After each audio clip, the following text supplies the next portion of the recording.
Hello, and welcome to this program of the University of Arkansas Small Business Technology and Development Center. We, as always, are pleased to be able to bring you these educational programs to help support small businesses. Please be advised that just like in the chat that we will be recording this workshop for ASB TDC education purposes. As a registrant and attendee, you will be emailed a copy of the recording and any links that are posted in the chat today. I'm going to introduce Nikki momentarily. But first, I'd like to introduce us and tell you a little bit about ASB TDC. I am Amy Robinson, and with me is Chris Case. We are specialty consultants with the Small Business Center, and we are loving the work that we're doing and being able to do things like this. We are listening to you. Nikki is listening to you as to what it is that you need and the questions that you're asking and developing programs based on that. And if you don't know about the Small Business Development Center, it is a one-stop shop for startups and existing small businesses. We are associated with the University of Arkansas and affiliated with the SBA and statewide ASB TDC. We are also part of a network of more than 1,000 small business centers. Locally, we offer complimentary one-on-one consulting and programs like this one, and we'd love to cover these relevant topics. If you are not already a client, we would love for you to sign up at sbtdc.uark.edu. Chris, would you tell us a little bit about what we are going to expect today? I sure will. So today we're bringing you Standout Social Media Photos, Adobe Lightroom Photo Editor Basics with Nikki Toth Photography.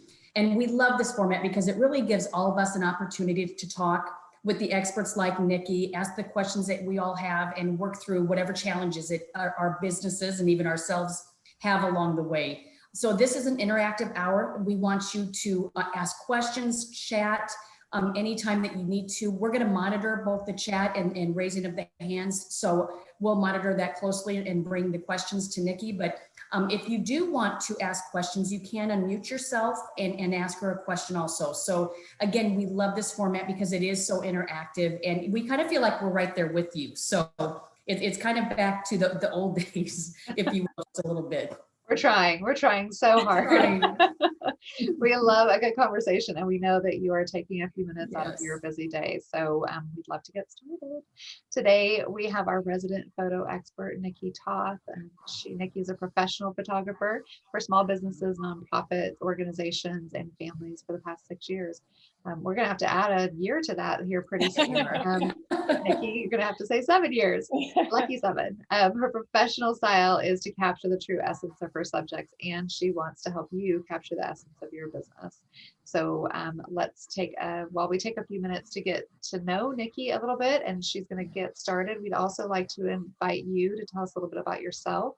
So if you'd like to post in the chat what industry you're in, or kind of why you're here today, and why this title and this workshop has interested you, it will help give Nikki a little bit of context and maybe even answer some of your questions directly. So let's go ahead and get started. Nikki. All right, thanks so much. I'm excited to be here today.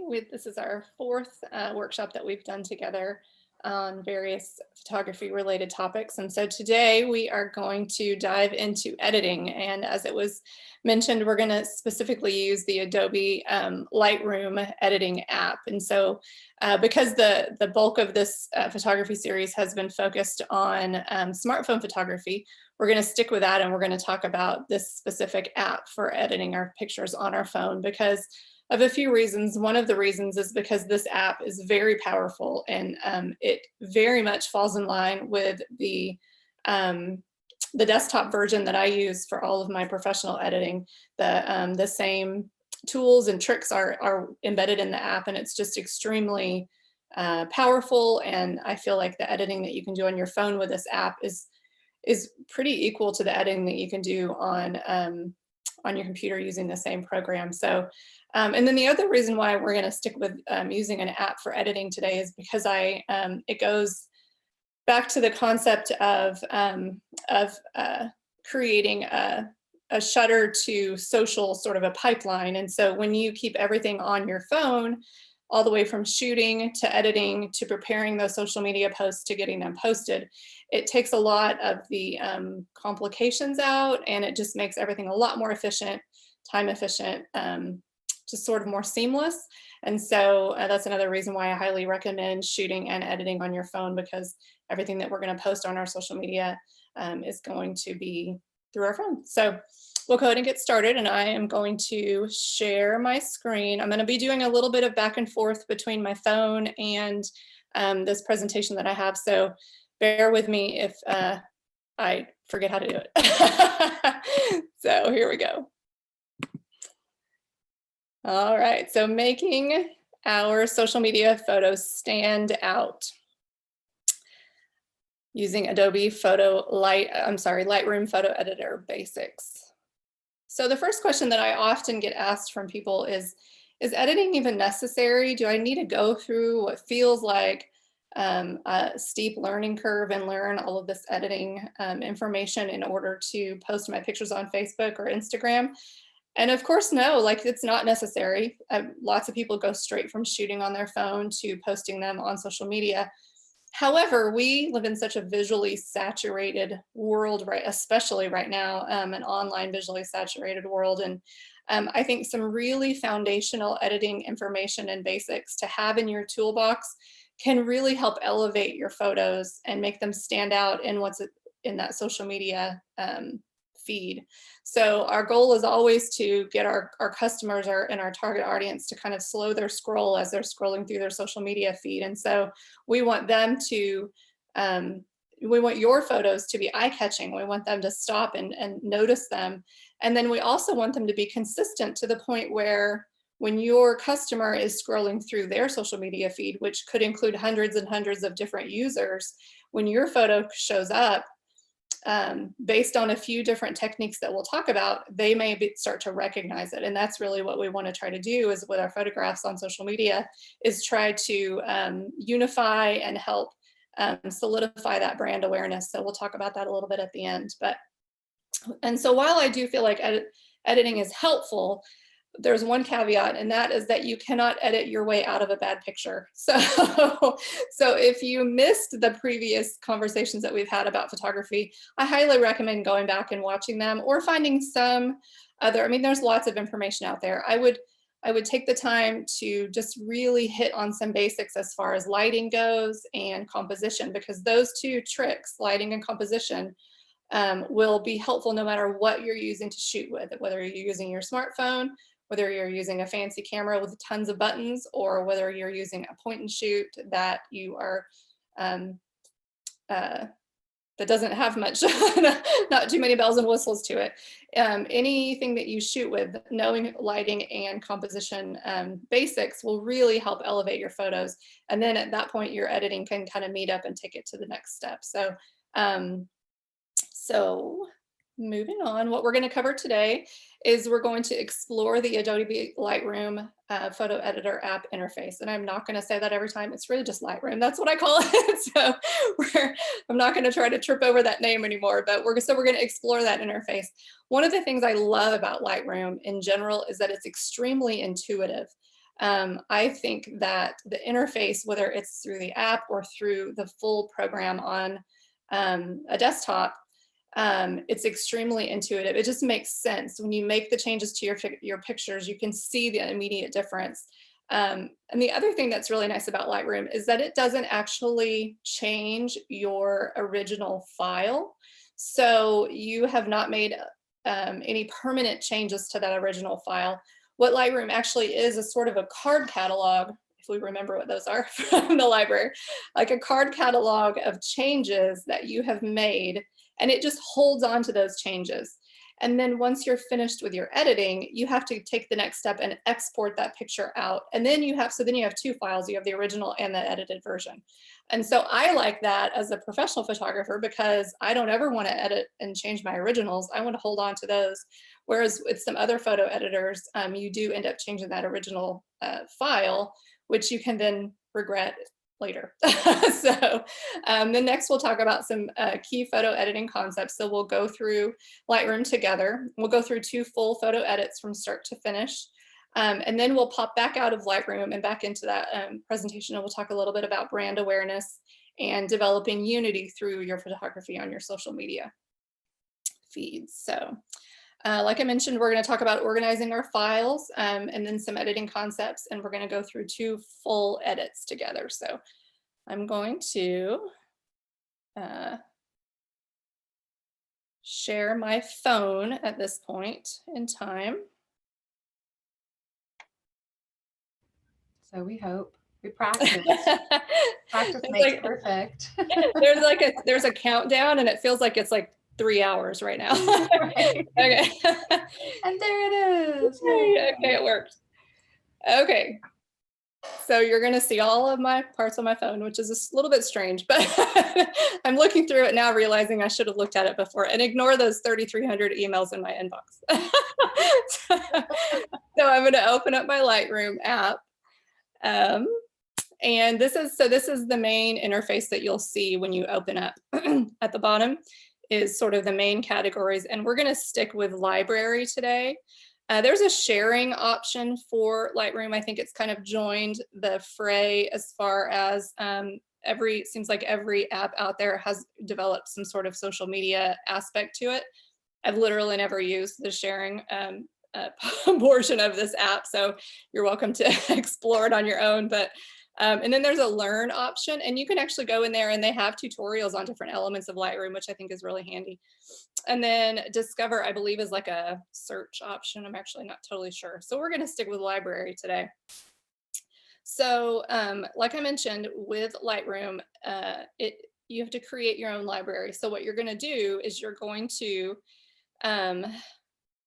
import pictures into Lightroom that then you will make the edits to, and then you will choose whether or not to export in that same editing session, or you can just leave the edits there in Lightroom and export at some other time. So we'll talk about sort of the process a little bit later, but we're going to go. So I have a few, sorry, I'm going to go back. Under here, under albums, I'm pointing to my phone as though you can see where I'm pointing, but I'll try to point at the screen instead.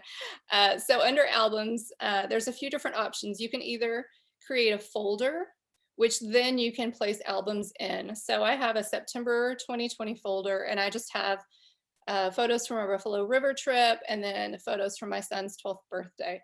And then you can add as many albums as you would like in that folder. So it makes it really helpful for organization, because you can choose whatever categories are relevant to your business. So you may want to, create an album for each new product that you are putting out on the market. And then maybe within that folder, I'm sorry, I said album, but within that new product folder, you may have, product shots, sort of like, your product portraits. And then you may have an album where it is sort of maybe the behind the scenes of creating that product. And then you may have one of customers using that product, just different categories within a larger organizational scheme, if that makes sense. So, and of course, it'll be really dependent on what your business is, but so I feel like it makes it really helpful, because what you can do is you can use this as your social media organizational tool as far as where you're going to keep your pictures. So there's a couple different ways that you can organize your finished edited pictures. One of them is right here. So you can import those pictures into Lightroom, and then you can organize them into these albums and have them edited and ready to export to use for social media. So they will be edited and ready to go. And alternatively, we'll talk at the end a little bit about a different option as far as where to export them so that you can keep them equally as organized. Because I think organizing your pictures is a really important part of the process. I can't tell you how many times this is really more of a do as I say, not as I do moment, because I cannot tell you how many times I have gone into either my phone or my computer, my full Lightroom program, and just endlessly searched for this picture that I have in my mind that I took, 8 years ago. And I have no idea where it is. So do better than I do.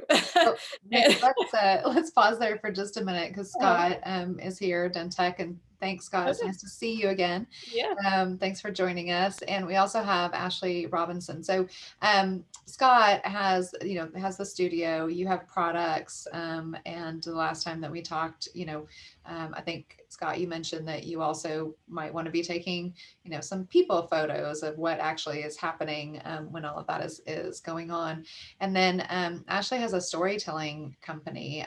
So it's story-based communication strategies to help clients. So I would imagine, Ashley, that you'll probably have client files and client folders that that you'll want to be keeping potentially if you're doing that. But if anyone wants to pop in with some specific questions about how to organize some of these things or some of those ideas, for me, I know that sometimes I have infinite subfolders, which may or may not be a good thing. And so if there's any, tips or tricks on how many folders and subfolders you should have, but I'm sure, I know you work with a lot of different industries, Nikki. So those are a couple of the people we have here. And of course, please, everybody, chime in if you are a specific industry that you would like Nikki to speak to. So. Absolutely. Yeah, that's great. And like you mentioned, it's really going to be dependent on what industry you're in as far as the best way to organize your albums. I think that for myself, probably I tend to use dates, and that's not, I wouldn't recommend that. Like, because you're never going to know whether that event happened in September or November of 2020. I think topically is a much more relevant way to organize your folders. I mean, you maybe by the year, and then at that point, maybe a little bit more topically. But I think whether it's new products that you're coming out with, or like with a storytelling company, I think that you could easily organize by client, or even by topic separate. Like you could even kind of cross. I think you could sort of cross organize, where you have client folders and you have all of that client's photographs together, and then you could sort of put them in a couple different spots. You could then organize them by I don't really know. I'm not exactly sure what the business is, but I think that you could take, like more of a environmental portraits, and then you could cross organize those so that you could take out everybody's environmental portraits and put them into that folder. You could, that sort of a thing, where you have them organized in a couple of different ways, so that depending on how you are using your social media or what sorts of posts you're creating, you could find them a couple different ways, if that makes sense. Because I think that most things could be categorized in a few different elements, and there's no reason why not. You can just have your pictures in both spots. So anyway, moving on from organization. So we'll go ahead and I have a few pictures here in this editing course folder. And I use the term folder and album interchangeably. I believe this is actually an album, not a folder. And so I just kind of put some pictures from a recent camping trip that we went on into this folder, so that we could go through and sort of edit live. And while we're going through and doing an edit, we'll talk through all of the elements of editing. So let's go ahead and we'll open up this picture here. This is our camper in our little camping spot on this trip. And so if you notice at the very bottom of the screen, I'm going to try to make mine bigger so that I can see. I'm missing the bottom of it. So I'm gonna have to look down at my phone because I can't see the bottom of it on my screen, but it's fine. So the first two options that you see there are selective and healing. And those two options are actually not part of the basic editing app. So those you do have to pay extra for, and we'll talk about them a little bit later. I actually usually skip those two at the beginning and I go back to them. So what we'll do instead is we'll start with crop. And so if I click on crop, it opens up a bunch of options. And this one was cropped previously, so we'll go back to the original crop.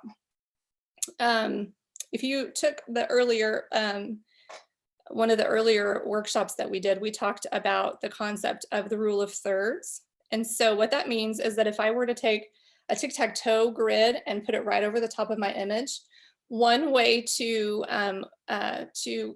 compose an image in a way that is pleasing to most viewers' eyes is to place the main topic of your image, the main subject of your image, on one of those four corners of the inside box of the tic-tac-toe grid. So when I grab a hold of this with my thumb, I'm just touching the corner, the bottom corner, and I'm moving it in and out. You see how that tic-tac-toe grid pops up on the screen? So what I can do is I can adjust my edit so that our camper is right there in the corner.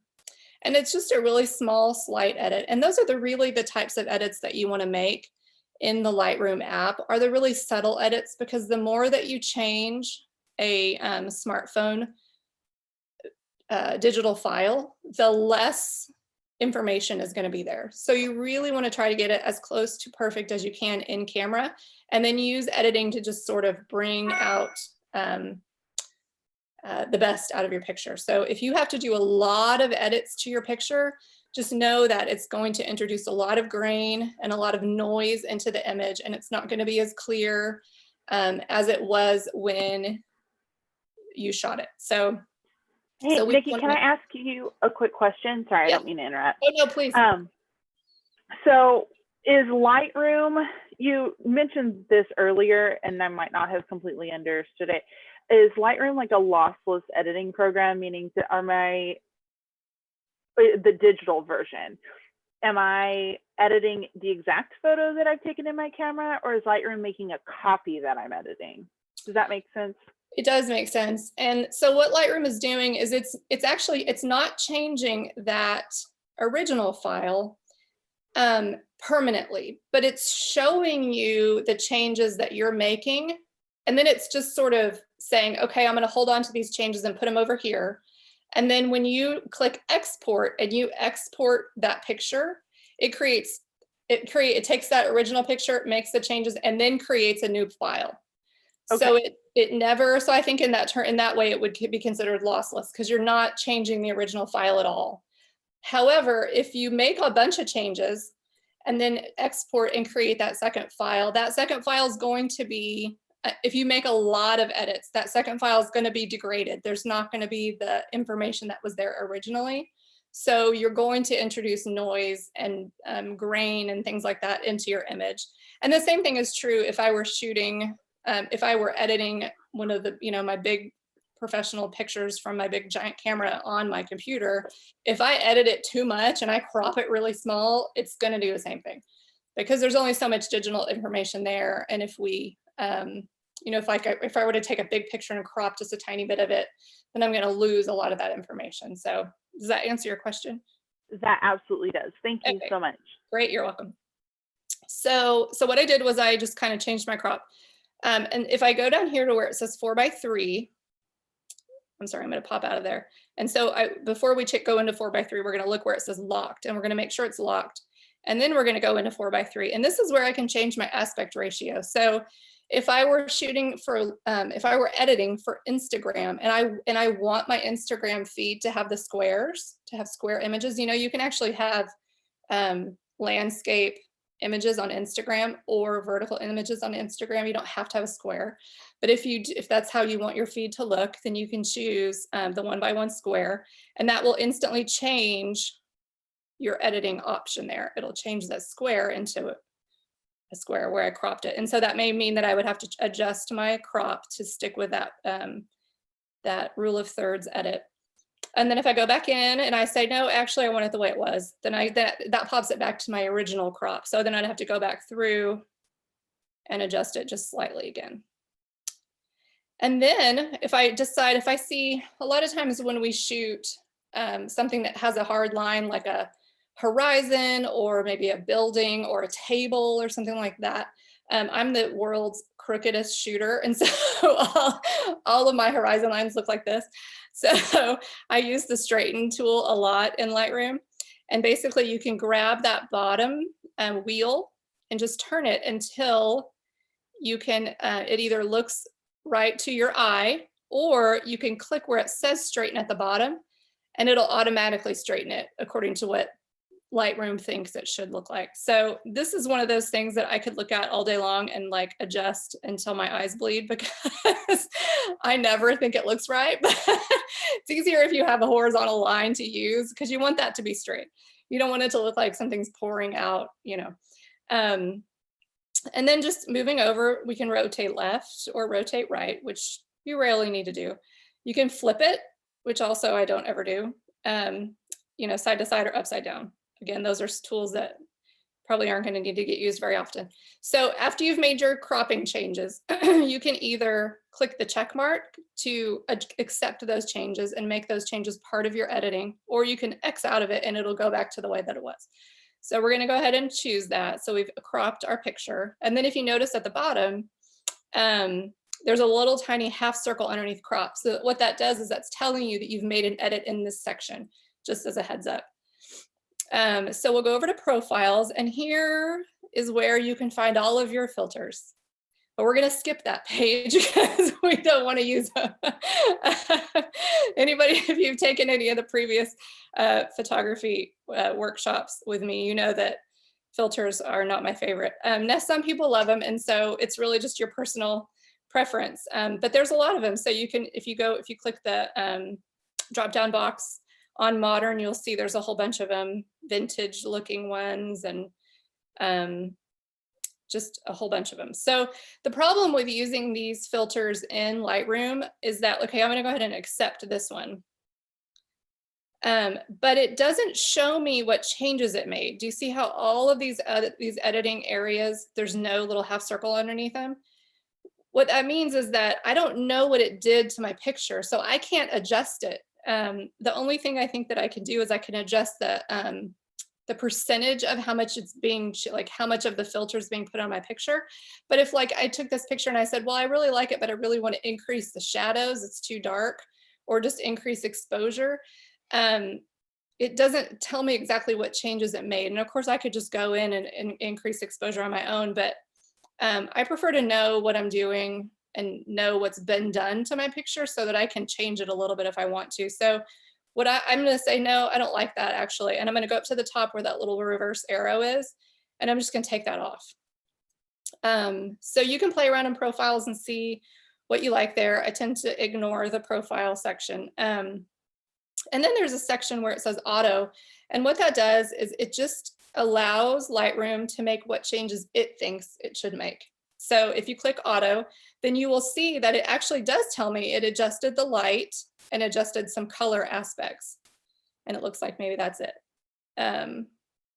So sometimes I'll play around, I'll click auto and see if I like what it does on its own. I typically don't.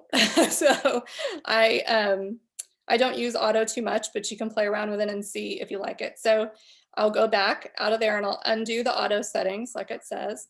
And then we'll move over into light. So light's going to give us a lot of options. And since this is sort of just a foundational course, we're going to stay out of the curves section. The curve section is just another way to adjust the light tones and the shadow tones and the mid tones of your photograph. But I don't think it's necessary for this conversation today. You can play around with it and see if you like the way that it looks. It just adjusts them in a different way. So, so exposure, what exposure does is just, excuse me, changes the look of how much light it appears to have hit your sensor. So I think exposure is probably the most basic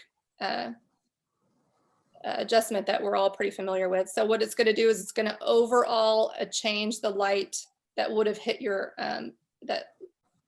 sensor on your phone. So so you can, you can play around with that, make it darker and lighter. And if you get like a little ways away from the middle and it's hard to find it, you can just double click on the middle and it pops that circle back to the middle, which is helpful.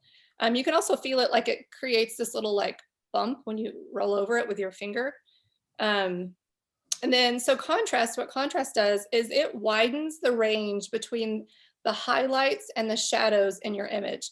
And I love contrast on my pictures, so I tend to use contrast in almost all of my images. And what I usually do is I bump it up pretty high, and then I play around with it from there. So I like to, like I said, I like to have a lot of contrast. I think it really makes for an eye-catching picture. So, so we'll leave the contrast right around there. And then the highlights. So what highlights, if I were to increase highlights, you can just see the changes that it makes. It brightens up the lightest areas of my picture, or it can really darken those lightest areas of my picture. So there's not a whole lot of change in this particular image. but in some images it makes a really big difference. So I tend to, in this picture, I would probably increase highlights just a little bit, but I like the look of the fog over here on the left side of the trees. So we're just going to play around with that just a little bit. So shadows does the opposite. Shadows either increases the blackness and the depth of the shadows, or it brings those up a little bit. So shadows, I tend, in this picture, I would probably bring them up just a tiny bit, because when I increased my contrast, it widened the range between my highlights and my shadows. So I don't want my shadows to be too dark in this picture. So while I like the contrast, I also don't want to have it too shadowy. So we'll bring the shadows up just a little bit. And then we have whites and blacks. And so what whites and blacks do is very similar to what highlights and shadows do. So I tend to not use whites and blacks quite as often, because I feel like it's a little bit redundant from the highlights and shadows, but it is there as an option. So you can see it really can darken those blacks. And then it also tends to sort of make the green and yellow of the grass kind of almost fluorescent. So it's not something that I use a ton. So we'll zero back out those whites and blacks. So that's our light section. And we will go ahead and move on to the color section. And so over here up on the top left of the color section, we have an option to switch it over to black and white. I'm a huge fan of black and white pictures, but I feel like black and white pictures, they need to be pretty specific. I think that sometimes we run into trouble when we try to take any picture and make it black and white, because I think a good black and white picture is one that has a pretty big contrast. So it's got really dark darks and really white highlights or bright highlights. Whereas this picture does not have that. This picture is pretty one-toned. There's a lot, especially because of the fog, and the trees aren't super dark. I think I love trees in black and white, but in this picture, I don't think that the black and white really pops as much as it could. So, but I'm a huge lover of black and whites. Most of the time, if I can switch it to black and white, I do, just because I love it so much. But, and then we're going to talk about white balance. So what white balance is the white balance is the temperature of the image. So, and it's the temperature and the tint. So the temperature would be the difference between a really cool picture that has a lot of blues in it versus a really warm picture that is, so I'll show you on the temperature. So there's my image with a really pushed on the temperature spectrum, and then I can really cool it down.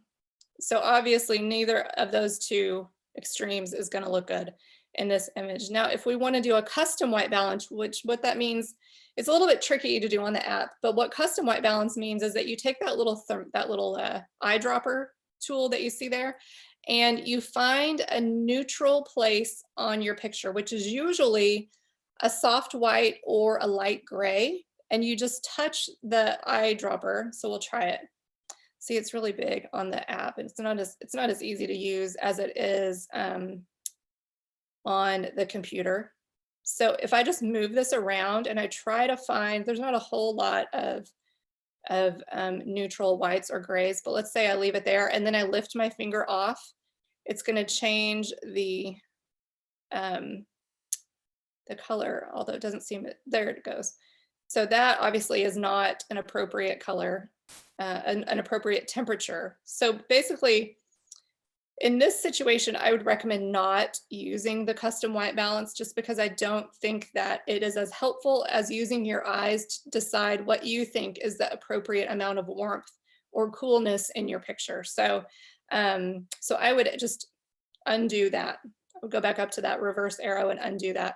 And instead, I would just use my eye and decide, okay, do I think this picture should be warmed up a little bit, or do I think it should be cooled off a little bit? I think it probably, in this case, I might just leave it, because there is so much yellow and green from the grass that I don't want that to turn fluorescent and get kind of poppy looking. And so in another picture that we look at, we'll adjust the temperature just slightly. We can maybe just warm it up just a tiny bit. So the tint, what the tint does, and tint can be helpful when you are using artificial light indoors, because sometimes artificial light can have a bit of a green tint to it, especially fluorescent light. So what you can do to help counteract that is you can push that tint over just a tiny bit, and it helps the redness that you're adding to it helps to neutralize the green of the light, if that makes sense. So in this case, we don't need to do that because it's pretty neutral because it was sunlight. And then vibrance and saturation. Vibrance is a really cool tool. It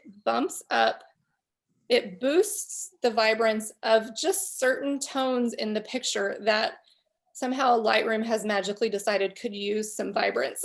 And so I don't even know what rules they use to decide that pictures, like which colors in your image could get a boost in vibrance. But in my opinion, increasing vibrance can be really helpful and really add some oomph to your picture, whereas increasing saturation can often take it too far. So I'll zero back out that vibrance, and I'll show you what happens when we push our saturation. So it gets really bright and fluorescent and hot looking, that green and yellow color does.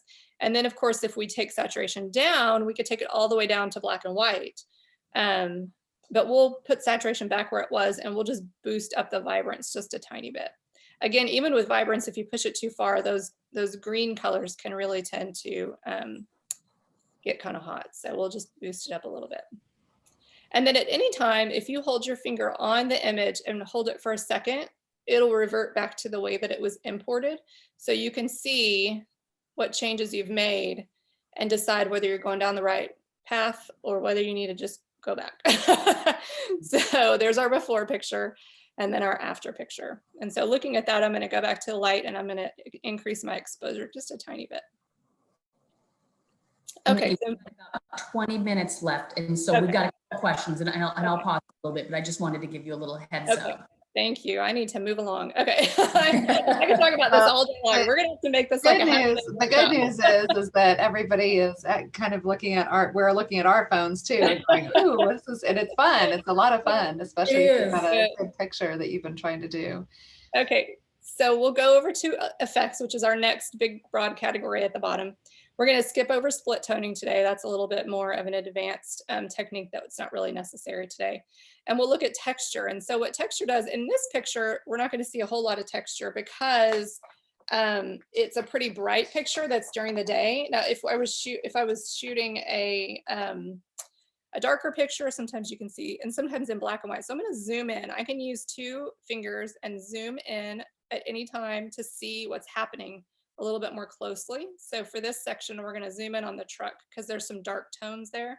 So texture, if you see, what texture does is it brings up the contrast in the finer details of your image. So if we take out the contrast, we can see the big difference. It sort of gives it like a, what was the name of that photo studio that the ladies used to go to back in the 80s? You know, like that. When you did the glamour shots. Yeah, it's sort of a glamour shot. I think with glamour shots, they just took all the texture out. That's exactly what they did. I think that's what Zoom does for us too, right? All those filters, we love them. So you can see a big difference when you take it to the extreme. Now, texture isn't something that I typically use unless I am shooting a black and white and I'm wanting it to be sort of more of a kind of a moody or maybe even a vintagey looking black and white. Now, clarity is something that I like to do. I like to use, and it hardens or softens your image for like a more or less kind of chiseled look.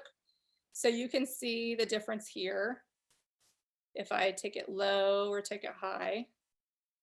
So we'll back out of clarity. And then dehaze is something that's also really neat. If we go back over here to this hazier section of our picture and we boost the dehaze, what that does, that increases vibrancy and adds clarity. And so it can be really helpful if you are shooting outside and the sun is coming kind of directly into your sensor, because that can create a lot of haze in your picture.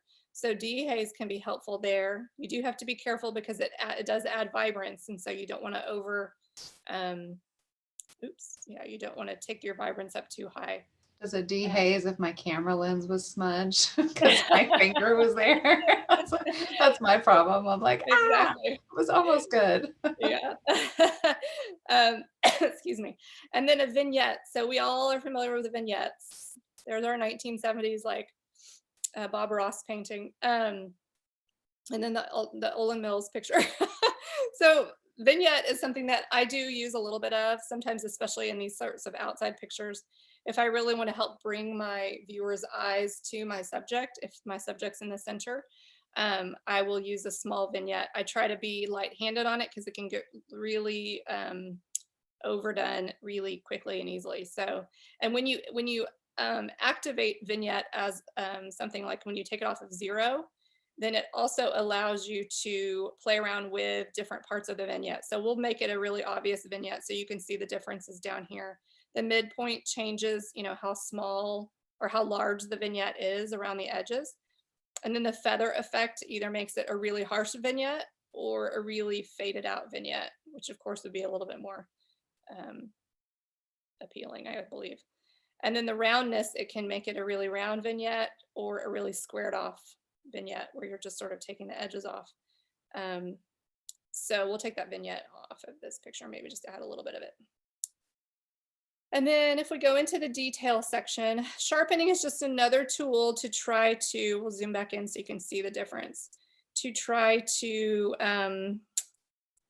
add some sharpness and clarity to your picture. Now, if you really push it too far, you can see it starts to sort of break down the pixels, which is not a look that you want to have. So I tend to not use sharpening too much. I think sometimes people try to use sharpening if their picture is not in focus.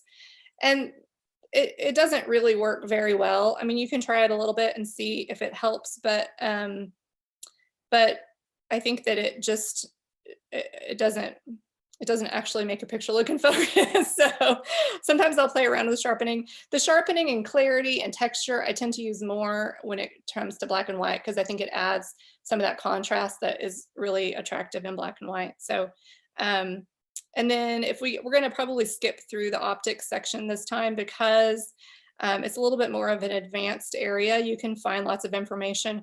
Basically, chromatic aberration means that if you have a picture that has a lot of highlights in it, sometimes those highlights can acquire like a color to them. And so the chromatic aberration will remove the color from the highlights. And then lens corrections, basically, you can see the tiny bit of change that makes when you turn it on. I don't really know why lens corrections is on the app, because some of the lenses that you shoot with on a camera, I guess maybe if you're editing your camera pictures on your phone, that would be the reason why, but they can create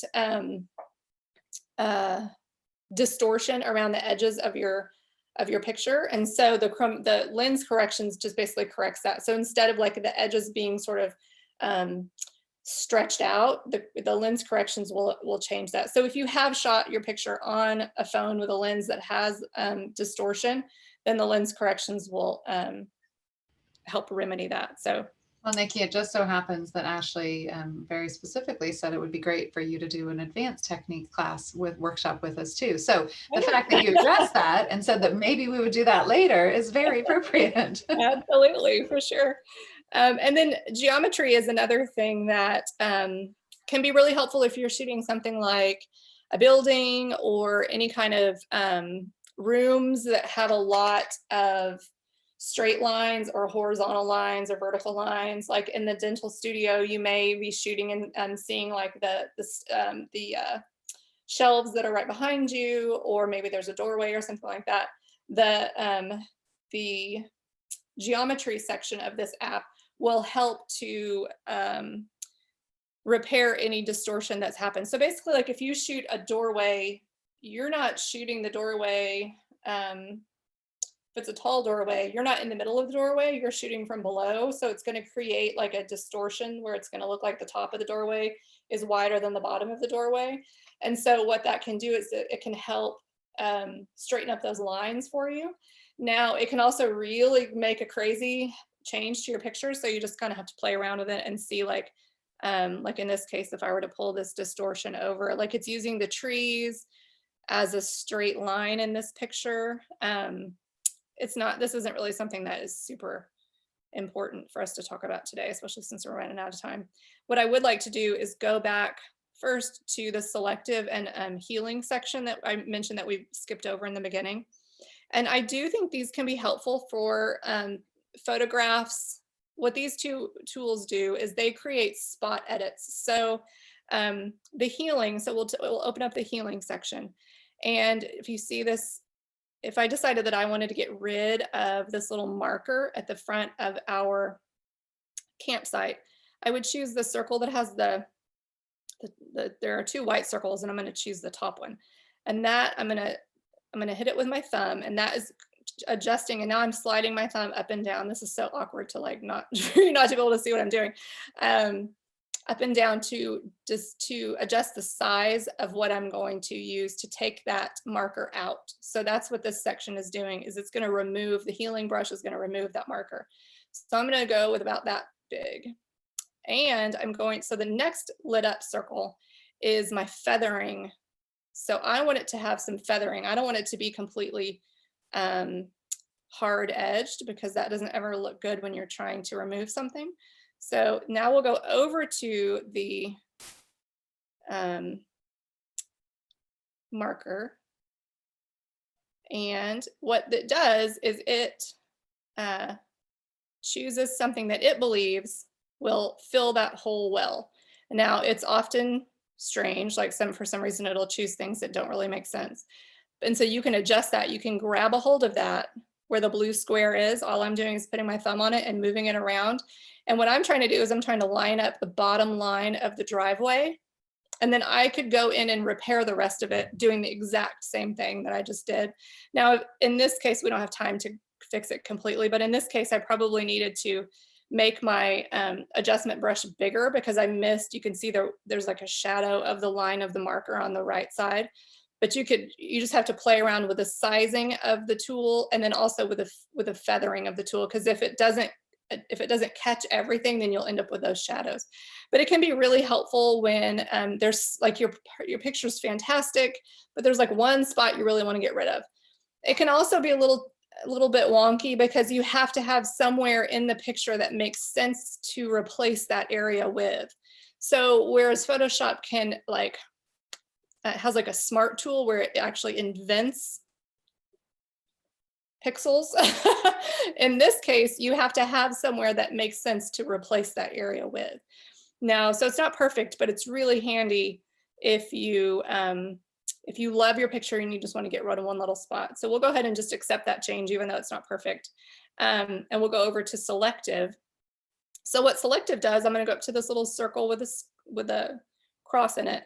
And what selective does, it allows you to do any of those edits that we did along the bottom in just one certain area of your picture. So let's say you had a portrait of someone and their face was just darker than you would like. So you would choose, let's say I'm going to choose the little paintbrush. And then I have 2 options here, and it's exactly the same as the other option where I'm going to change my size. And then I'm going to change the feathering around the edge with the second lit up circle. And then in this case, I'm going to go over my camper. And so now see, it's highlighted red and there's a little blue square there. And now I can choose any of these options at the bottom to adjust just the camper. So I could go into light and maybe make the camper just a tiny bit brighter, and you can see the changes in real time. So like, I'm going to make it kind of obvious, but so in this case, I just wanted to bump it up a tiny bit. Maybe I want to bump up the contrast too, because when you increase the exposure, sometimes you lose a little contrast. And then I could go into color at the same time. And if I don't know why I would want to make it super yellow, but you can increase the warmth. Sometimes I need to do that if I have a portrait of somebody and their face is a little bit dark and maybe it's a little bit too warm. I can do the same thing where I can increase the exposure slightly and then cool them down just slightly. So that's a really helpful tool to have. And then I can press my my check mark at the bottom and accept my changes. So we're going to go scroll all the way back over to the right. And then this is an important section. This is presets. So this this goes back to the idea of really making your editing time as efficient as possible. So what I highly recommend doing is thinking through your workflow and thinking through what are the most common situations where you're going to be shooting for your business. So let's say you're a restaurant and you have a patio in an indoor space. So you may have a daytime indoor and you may have a nighttime indoor. And then let's say on your patio, you have a overcast day and then you have a really sunny day.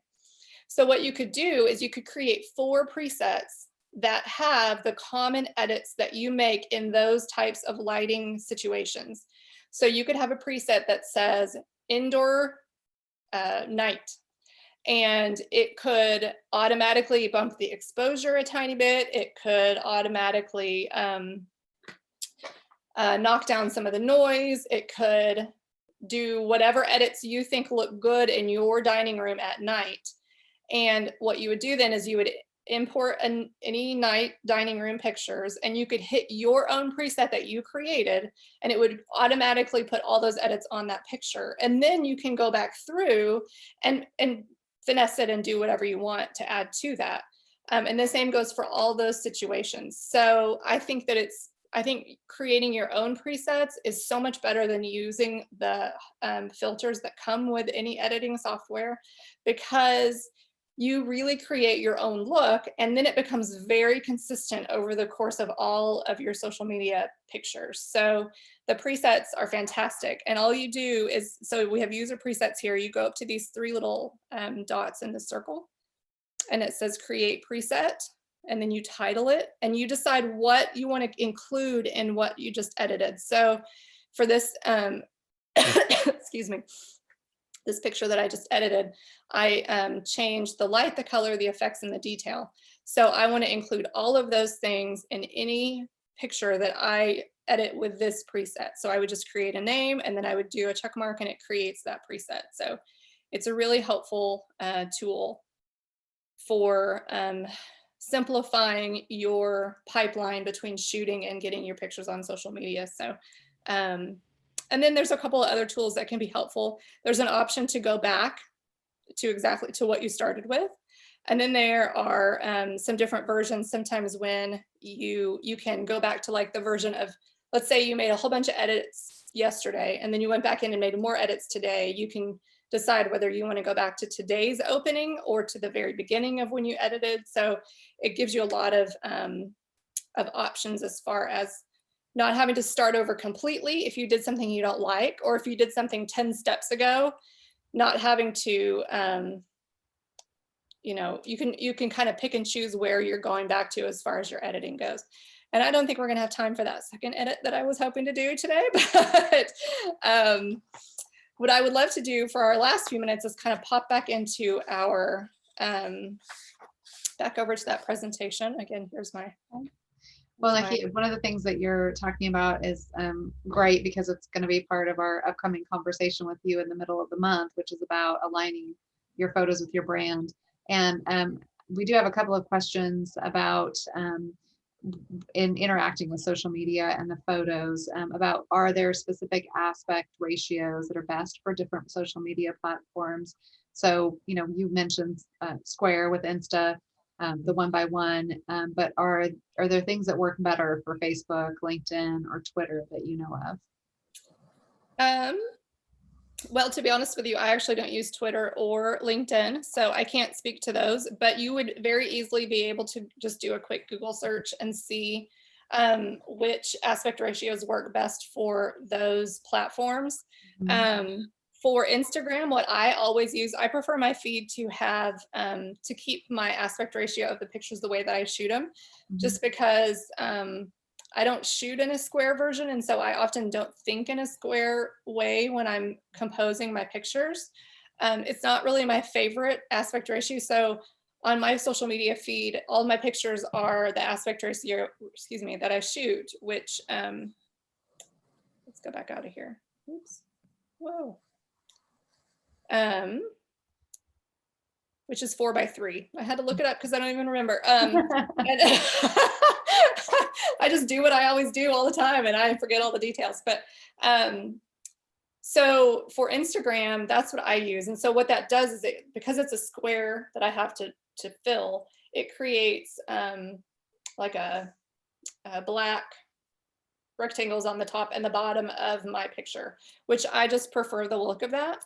And I use the same exact social ratio for Facebook. So I feel like Facebook is a little bit more, I feel like you're kind of less pigeonholed because you just open the picture. It's not, it doesn't seem like there's as much of a feed-based size.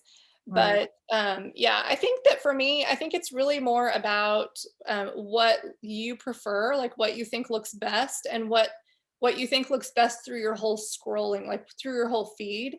If you scroll through your feed and you prefer to have every single square completely filled in with your pictures, then you should go for that 1:1 ratio. But yeah, so I think as far as the other two platforms go, I'm sorry that I don't know the answers to those. No, I think you mentioned in the last conversation that we had, and I'll go ahead and post Canva. Actually has if you put things into Canva, and I'm posting the canva.com, it does have some templates for Instagram, and it has in Facebook and LinkedIn that could that are what are they called, the banner photos, and also your profile photos. So it will give you some of those ratios at the very least. If you don't want to put them in Canva, you can go and sneak a peek at what the ratios are. No, I'm glad that you mentioned that, because that's a super, I have that on another slide. That's a good helpful app to know about. And that is true as far as the banners go. You want to be able to know what that aspect ratio is, because it takes a pretty specific picture to fit well, especially for Facebook. I feel like the banner picture can be really challenging to fill well because it's so wide and short. I tend to use a lot of collages in that space because of that, because I'm like, what am I supposed to take a picture of that's wide and short? So that one's a challenging thing for me. Okay, so I'm gonna attempt to pop back into, I think this is what happened before, and I love that. That's a great picture. that was not what I was intending on sharing, but we'll see. Let's stop sharing that. Let's see. Oh, I think what I had to do is go back over here. There we go. Okay. Okay, so brand awareness and unity through our photography. So like I mentioned before, I think the #1 thing is really consistency, and getting your content to look consistent across social media platforms is important too. And I'm glad that Ashley mentioned that a minute ago, because there are differences between those social media platforms, but being able to create, I think that the aspect ratio aside, you can still create that consistency across social media. Oftentimes I recommend using editing and theme to sort of tie together your social media feeds. Now, of course, your theme is going to be dependent on what your industry is, but your editing can be consistent over the course of all of your images. And then things like typography and font color and style can also add consistency.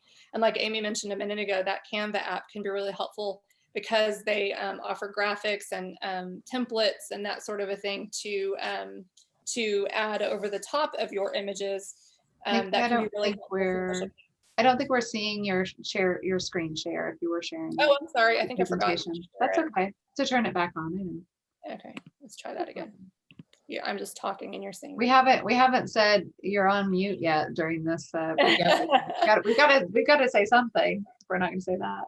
Okay, is that it? Do you see it now? Yep, it's there. Okay. So, and like I mentioned earlier, you really want your customer to recognize your posts and your feed and your photos as yours while they're scrolling through their feed.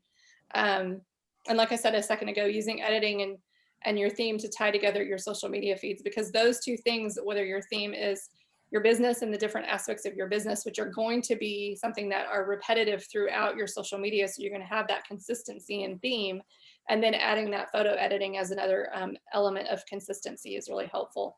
But then using variety in your shooting, you can reuse variety in the perspective and the composition, the different photographs that you're taking, which is something that we talked a lot about during our first workshop. And I think that you can still go back and see that using those two elements of photography to really create variety so that your social media feed isn't exactly the same picture over and over and over, because you definitely don't want that. So finding that balance between consistency and variety is really helpful.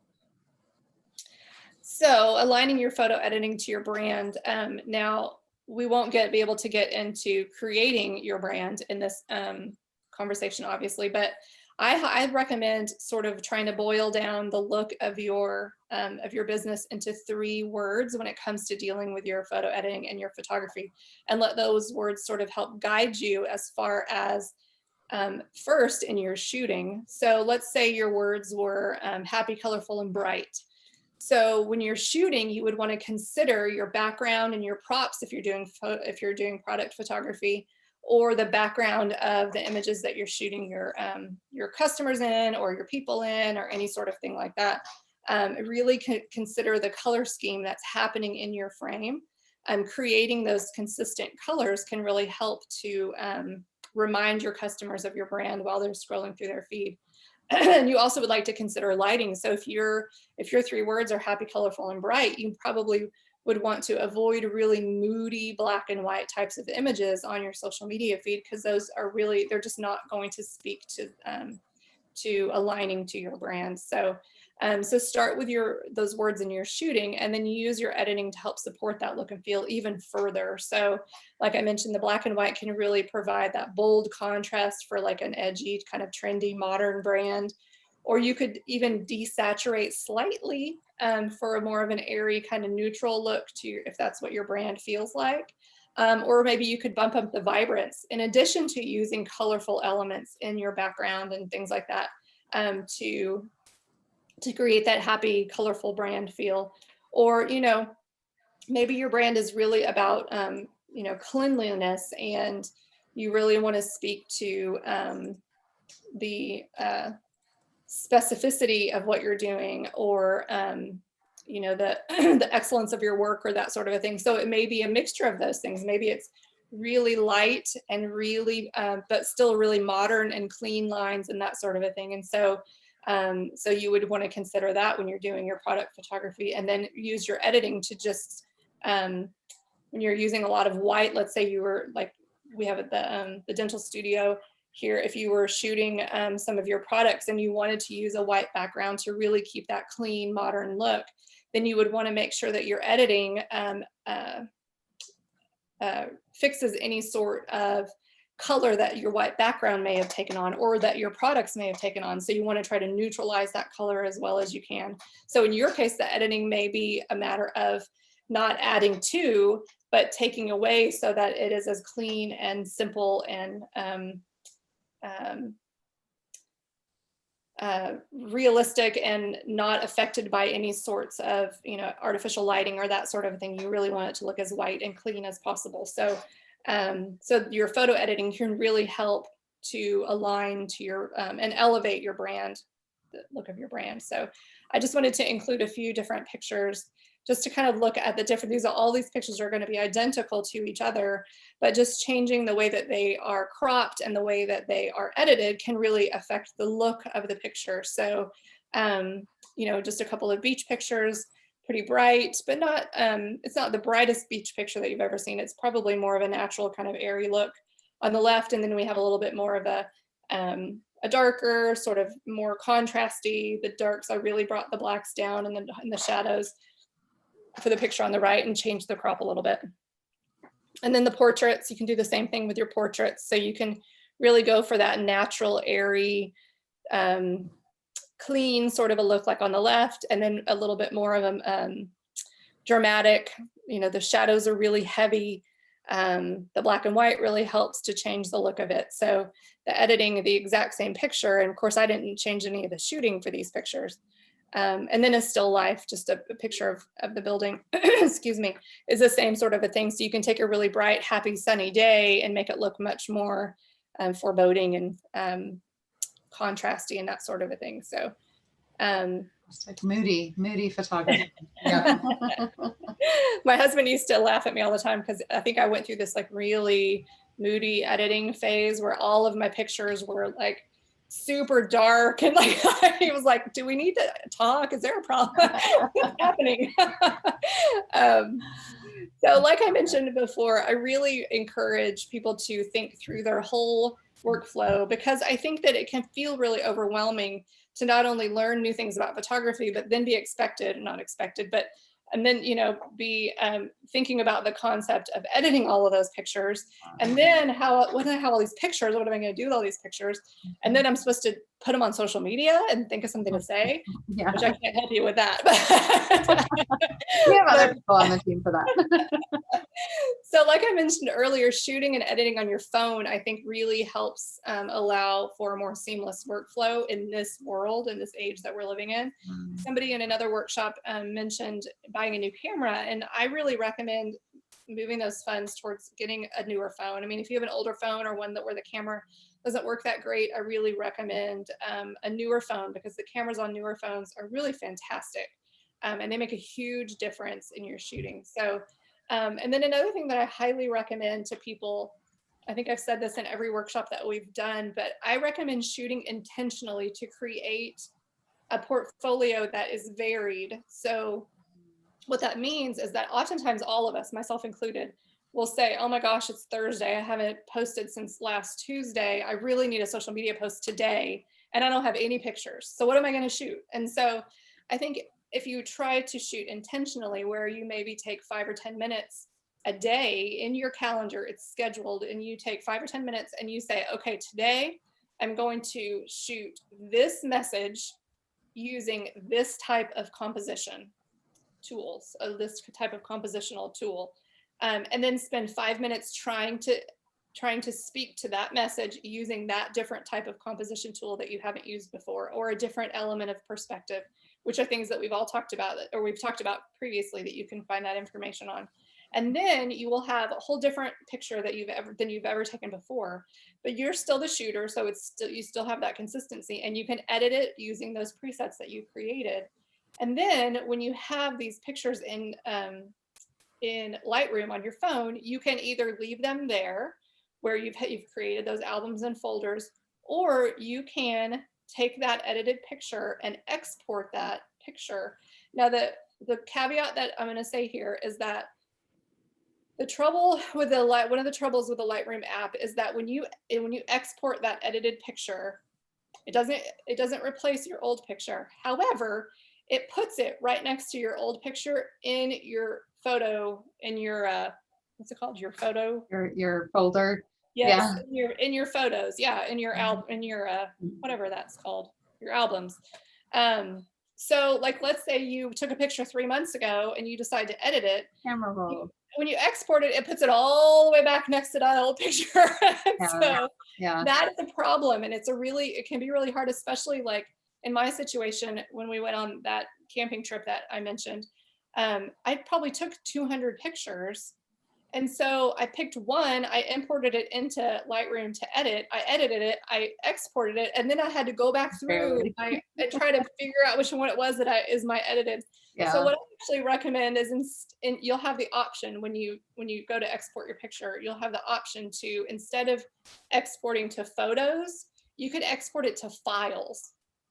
So, and then in files, you can create those same organizational folders that we mentioned earlier. They'll just be in files on your phone instead, and those will be only edited pictures, and they'll be separated, so you don't have to go back through 3,000 or 10,000 or 11,000 pictures like I have on my phone and try to find the pictures that you just edited. So so that workflow, I feel like that makes it a little bit easier. So edit immediately, like take those pictures that you just shot for 5 minutes and spend 5 minutes and put your presets on them. That's just good advice for all business people all the time. Like you said, we don't always do it, but it's like being a parent, right? Do as I say, not as I do. Well, Nikki, we could always spend a ton more time with you. And I just want to make sure that if we have any last minute questions, please feel free to ask them. We also let us know where to find you, Nikki, and we will let you know where to find us so that we can follow up on anything that, as you're going through and doing it on your phone and you go, we want you to get a hold of us. So tell us where to find you, Nikki. And you mentioned your Instagram. So where is that? Yes. So my Instagram is Nikki Toth Photography. It's NIKKITOTH. And then my email address is always fantastic. Also, that's nikki@nikkitothphotography.com. And then I'm also on Facebook, although not as updated as Instagram. And I think it's We all same. have our favorites, right? Nikki Toth Photography everywhere. Exactly. Well, we want to thank you again for being here, Nikki, and thank you as a participant and again as a registrant and attendee of this workshop. You will be emailed a copy of the recording as well as a brief survey that will help us continue to serve you and bring you quality programs. Nikki, Chris, you want to tell us a little bit about what Nikki has coming up, because she does a great job of queuing up what we have coming up next. Yes, she really does. We never have that plan, but she just does it perfectly. But December 15th from 12 to 12:45, it's a lunch break. We're going to be talking about using photography to increase your brand awareness, again with Nikki, which will be fabulous. Now, you can also find a full listing of our workshops at sbtdc.uark.edu, or you can also click right there on that QR code, which will get you directly to that information. You can also sign up for our notifications, or we would love you to become a client, a complimentary client. We are also posted on social media, so please follow us on Facebook, Instagram, and LinkedIn. And please stay in touch, and we will see you next time. Absolutely. Thank you all so much. We appreciate you. Thanks, Thank guys. you so much. This was great. Thank you. Thank you.